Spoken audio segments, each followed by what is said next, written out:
पूज्याय राघवेन्द्राय सत्यधर्मरताय च भजतां कल्पवृक्षाय नमतां कामधेनवे सर्वेपि सुखिनः सन्तु सर्वे सन्तु निरामयाः सर्वे ಭದ್ರಾಣಿ ಪಶ್ಯಂತು ಸರ್ವೇ ಸುಗುಣಶಾಲಿನಃ.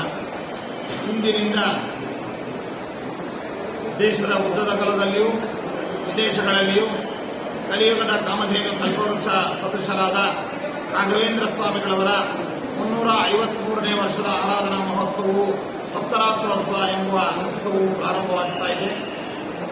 ಧ್ವಜಾರೋಹಣ ಮೊದಲಾದ ವಿವಿಧ ಕಾರ್ಯಕ್ರಮಗಳೊಂದಿಗೆ ಈ ಆರಾಧನಾ ಮಹೋತ್ಸವ ದೇಶದ ವಿವಿಧ ರಾಜ್ಯಗಳ ವಿವಿಧ ಭಾಗಗಳಲ್ಲಿ ಭಕ್ತಾದಿಗಳು ಆಚರಿಸ್ತಾ ಇದ್ದಾರೆ. ನಮ್ಮ ಶಾಖಾ ಮಠಗಳು, ನಮ್ಮ ಮೂಲ ವೃಂದಾವನ ಇರುವ ಸ್ಥಳಗಳು, ಜೊತೆಯಲ್ಲಿ ನಮಗೆ ಅಫಿಲಿಯೇಟೆಡ್ ಇರುವಂತಹ ವೃಂದಾವನಗಳು, ಮುಖ್ಯವಾಗಿ ನಮ್ಮ ನಂಜನಗೂಡು ರಾಘವೇಂದ್ರ ಸ್ವಾಮಿಗಳವರ ಮಠಕ್ಕೆ ಸಂಬಂಧ